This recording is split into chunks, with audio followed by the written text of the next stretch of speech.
जमुई में राष्ट्रीय लोक जनशक्ति पार्टी के अध्यक्ष पशुपति कुमार पारस ने बड़ी घोषणा की है। जमुई के सिकंदरा में पार्टी कार्यकर्ता सम्मेलन में उन्होंने कहा कि आगामी बिहार विधानसभा चुनाव में उनकी पार्टी 247 सीटों पर उम्मीदवार उतारेगी। मुख्यमंत्री नीतीश कुमार पर हमला करते हुए पारस ने उनकी सरकार को भ्रष्टाचार की जनानी बताया। उन्होंने कहा कि बिहार अब बीमारू राज्य बन चुका है। आवास योजना से लेकर वृद्धा पेंशन तक कोई भी काम बिना घूस लिए नहीं होता। पूर्व केंद्रीय मंत्री ने अपने भतीजे चिराग पासवान पर भी तीखा प्रहार किया है। उन्होंने चिराग को फिल्मी हीरो बताते हुए कहा कि पर्दे पर कुछ और, पर्दे के बाहर कुछ और ही, यही उनकी भूमिका है। पारस ने आरोप लगाया कि रामविलास पासवान के निधन के बाद चिराग ने अपनी बड़ी मां को अंतिम दर्शन तक नहीं करने दिए। वक्फ बिल को लेकर पारस ने केंद्र सरकार की आलोचना की।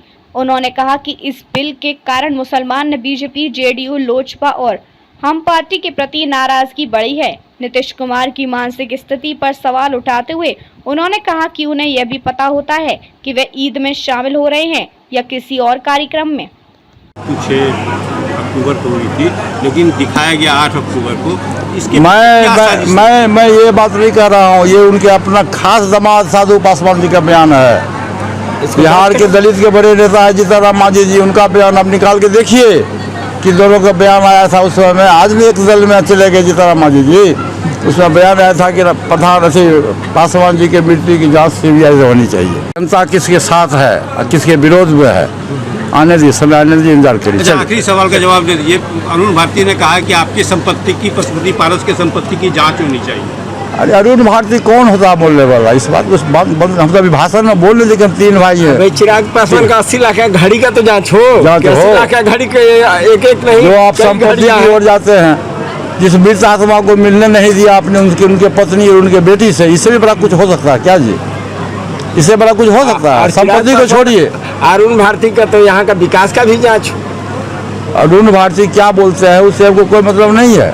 अरुण भारती तो बाहरी आदमी है, उसको हम नहीं मानते हैं। घर का दामाद है तो अलग है, लेकिन जो फैक्ट बात है, बिहार की जनता और आपके प्रेस साथी से मैं आग्रह करता हूं कि आप उस फुटेज को निकाल के देखिए कि जब स्वर्गीय पासवान जी का पार्थिव शरीर पटना एयरपोर्ट पर लाया गया था, तो उनकी धर्मपत्नी, पहली धर्मपत्नी जो ओरिजिनल हकदार है, इंडियन कॉन्स्टिट्यूशन के हिसाब से ओरिजिनल हकदार है, उनको मृत आत्मा को दर्शन करने नहीं दिया गया, उनके पत्नी को भी और उनके दोनों बेटी को भी। पूरे बिहार में अपने साथी को मालूम है अक्टूबर और नवंबर में बिहार विधानसभा का चुनाव होने वाला है, और बिहार की स्थिति बद से बदतर है। खासकर जमुई की स्थिति तो बहुत खराब है। मैं 2014 में आया था, चिराग पासवान जी को जिताने के लिए आया था, और मेरी गलती कहिए या जो कहिए, कोई व्यक्ति जीता, जमुई की जनता ने तहे दिल से उस व्यक्ति को आशीर्वाद दिया, लेकिन वो व्यक्ति 10 वर्ष के अंदर में ही आप लोगों को छोड़ के चला गया। खैर वो एक अलग बात है। 2025 में चुनाव होने वाला है और बिहार की सरकार भ्रष्टाचारी सरकार है। इसमें कतई दो राय नहीं है, भ्रष्टाचारी सरकार नहीं है। आप सचिवालय में जाओ, बगल में शेखपुरा जिला है, सिकंदरा ब्लॉक है, बिना घूस का कोई काम नहीं होता। इवन कि जो गरीब लोगों को आवास मिलता है, पेंशन मिलता है, वृद्धावस्था पेंशन मिलता है, उसमें भी बेईमानी है। उसमें जो बिचौलिया है वो बिना घूस का काम नहीं करता है भाई साहब। और ख़ास करके जो गरीब गुरबा लोग हैं, दलित है, पिछड़ा है, अकलियत के साथी हैं, आदिवासी के लोग हैं, इनका कहीं कोई वैल्यू बिहार में नहीं है।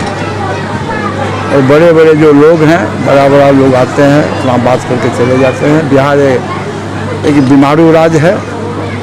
इस सभी लोगों को पता है कि बिहार के मुख्यमंत्री जी, मैं बिहार के मुख्यमंत्री जी का विरोधी नहीं हूँ, व्यक्तिगत रूप से मैं उनका समर्थक हूँ, लेकिन बिहार के विकास हेतु, और 20 वर्ष से वो सत्ता में आ गए, तो 20 वर्ष एक बहुत जगह समय होता है, इसलिए उनको स्वतः अपने पद से मुक्त होकर के किसी दूसरे व्यक्ति को मुख्यमंत्री बना देना चाहिए। या ये गठबंधन के लोगों को चाहिए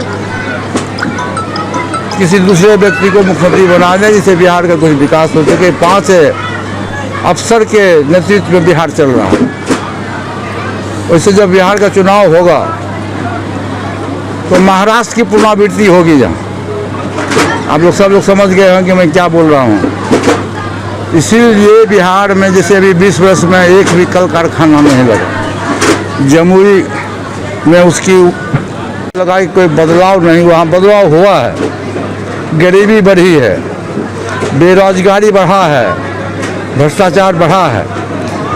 तो हमारी पार्टी, हम लोगों ने फैसला लिया कि चलो गांव की ओर, और विगत 3 महीनों से हम लोग अब पूरे बिहार का भ्रमण कर रहे हैं। और ये 23वां जिला है जहाँ आज हम लोग आए हैं। और जितने लोगों से हमारी मुलाकात हुई, 10,000 15,000 की भीड़ होती थी मीटिंग में, किसी एक व्यक्ति ने नहीं कहा कि बिहार की सरकार सुशासन बाबू की सरकार है। सभी लोगों के दिमाग में आया कि बिहार में बदलाव होना चाहिए। अब बदलाव की हवा बह गई है, इसलिए कि बिहार का विकास नहीं हुआ। और हमारी पार्टी, हमारी पार्टी के संगठन को पूरे गांव की ओर ले गए हैं और हम 243 सीट पर अपनी तैयारी कर रहे हैं। और 243 सीट पर हम सर्वे भी करा रहे हैं कि हमारी स्थिति और हमारे पास में कौन सा उम्मीदवार है जो सही में जनता का सुख दुख में साथी हो और जिताऊ उम्मीदवार हो। ये भी हमारा इंटरनल सर्वे हो रहा है। जो पूरे बिहार का 38 जिला का हम भ्रमण कर लेंगे, फिर हमारा नेशनल एग्जीक्यूटिव की बैठक होगी, हमारे पार्टी के संसदीय दल की बैठक होगी, जिसमें हमारे राष्ट्रीय अध्यक्ष संसदीय दल के आदरणीय श्री शोभान सिंह जी हैं, और बिहार में पार्लियामेंट्री बोर्ड के अध्यक्ष श्री भूषण कुमार जी, जो हमारे पार्टी के पदाधिकारी भी हैं और बिहार विधान परिषद के सदस्य हैं। तमाम लोगों की राय जानने के बाद, प्रजातांत्रिक व्यवस्था है तो जो सब लोगों की राय होगी उसके मुताबिक हम आप लोगों के बीच में अपनी पक्ष बिल पास हो गया लोकसभा और राज्यसभा दोनों से। नीतीश कुमार ने उनका समर्थन किया है, लेकिन कल रात में खालिद अनवर जो जेडीयू के एमएलसी हैं, उनके द्वारा ईद मिलन समारोह का आयोजन किया गया था। उस समारोह में नीतीश कुमार गए थे।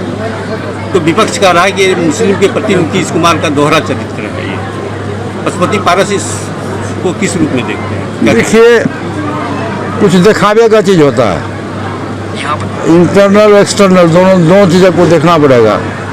यदि मुसलमान भाइयों के साथ में यदि नीतीश कुमार जी का प्रेम था और है, क्योंकि बिहार का मुसलमान जनता दल यू को 10% हो, 20% हो, 25% हो, अपना वोट देता था। लेकिन जब ये बिल पास हो गया तो पूरे देश के मुसलमान को देश में 4 पार्टी से नफरत हो गया।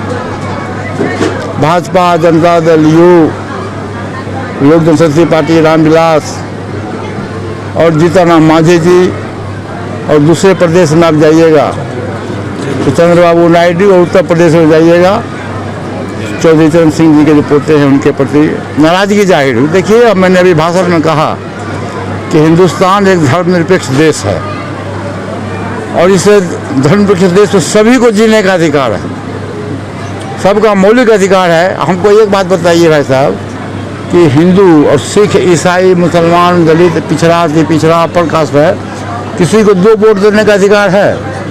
सबको भारत का संविधान बाबा साहब भीमराव अम्बेडकर के द्वारा जो संविधान बनाया गया है, सबका मौलिक अधिकार है कि 1 वोट दीजिए। उसी वोट से सत्ता का परिवर्तन होता है, नई सरकार बनती है, पुरानी सरकार चली जाती है। तो फिर किस बात का कि आपने इस तरह का प्रस्ताव पेश किया? कौन सा पहाड़ टूट रहा था? कोई पहाड़ तो टूट नहीं रहा था। जब अधिकांश लोग विरोध कर रहे थे तो इस बिल को वापस लेना चाहिए था सरकार को, भारत सरकार को, लेकिन भारत सरकार की नीयत खोट है। देखिए, पासवान जी हमारे नेता थे, वो कहते थे कि यदि गरीब और अमीर में झगड़ा हो तो गरीब को साथ देना, औरत और मर्द में झगड़ा हो तो औरत को साथ देना, और अक़लियत में और हिंदू में या दूसरे धर्म में हो उसकी व्यवस्था करना। तो आप किसी भी व्यक्ति को, आप जब भारत के प्रधानमंत्री हैं, किसी स्टेट के मुख्यमंत्री हैं, तो आपका नैतिक अधिकार बनता है, आप वहाँ के मुखिया हैं, हेड हैं, परिवार का जो मुखिया होता है उसका कर्तव्य होता है कि परिवार में सभी लोगों को मिला के चला के चलने की बात। लेकिन यहाँ उल्टी गंगा है कि जात के नाम पर, धर्म के नाम पर लोग वोट मांगता है। इसका हमारी पार्टी और हम विरोध करते हैं।